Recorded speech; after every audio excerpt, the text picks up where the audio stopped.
Okay, at this point, I'm going to open up the public portion for any and all comments. Yes, sir. Please remember to come up, state your name and address, and we do have a 5-minute time. Thank you. Good evening, members of the council. It's an honor and a pleasure to speak to you. Thank you for this opportunity. My name is Charles Kratovil. I'm a reporter with New Brunswick Today, a community newspaper here in Central Jersey, and I'm a resident of New Brunswick. Thank you for welcoming me. As part of my work as a reporter, I filed several requests for public records using the website oprahmachine.com. And I must say it's a phenomenal tool for requesting government records here all over New Jersey. And the records I requested were for basic employee information. And I want to begin by thanking the clerk's office for responding in a timely and complete fashion. I got everything I asked for. And when there was disagreements, we were able to work it out. And unfortunately, some of the records I received were cause for concern because they revealed that the borough is currently violating the state minimum wage law. I was surprised to learn this state's minimum wage law did not apply to local governments until recently. But with new legislation about to be signed into law, I contacted Mayor O'Brien on February 1 via email, did not receive a response, followed up on February 4, and eventually did get a call from the business administrator, who I know, Mr. Frankel, on February 5th. And I just do want to share with you the correspondence that I sent, if you'd be so kind. And something happened in between my initial outreach and the February 5th call I got from Mr. Frankel.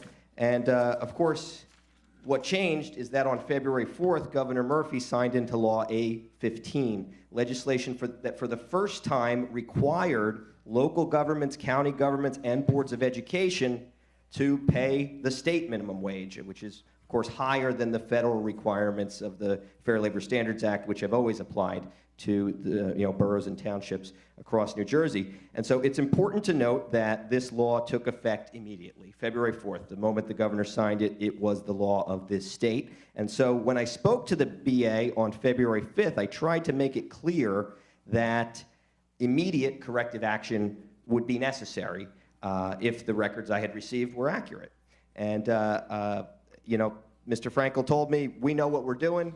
And that was all I got at that point. But I continued my investigation. On March 5th, I followed up once again with the mayor via email. No response.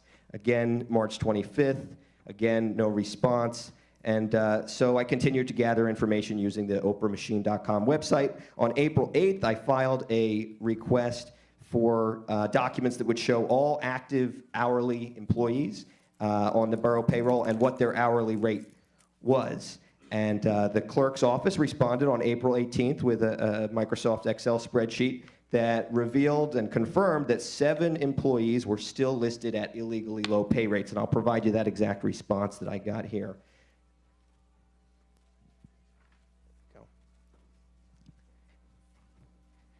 And so you'll see in that spreadsheet, which is provided by the clerk's office, I believe 1 employee at $8 per hour, and 6 employees at $8.25 per hour. So that tells me that if these folks are active and working, that they are actually, illegally underpaid, because the minimum wage for all employees is $8.85 per hour. And I did confirm with other records that these folks are working. They are being paid at illegally low rates.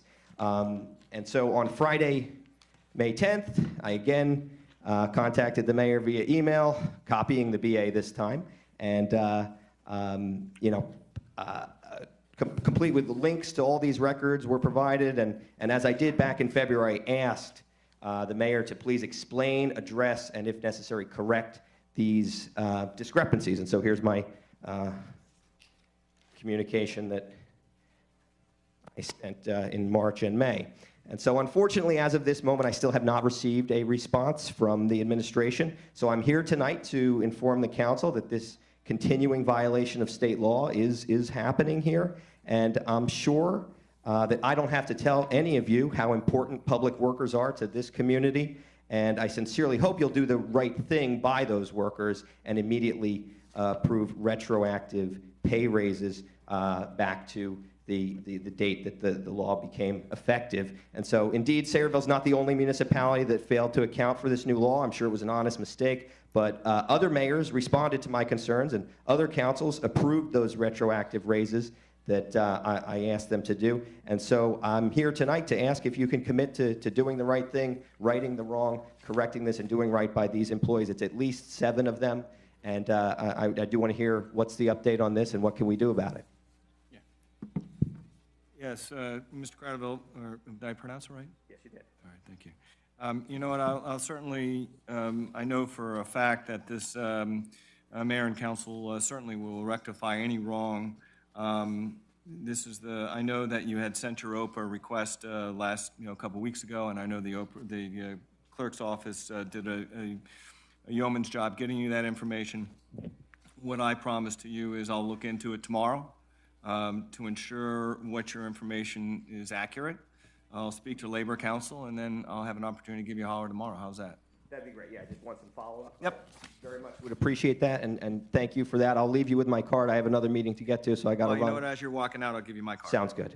All right. Thank you very much, Mr. Thank you. President.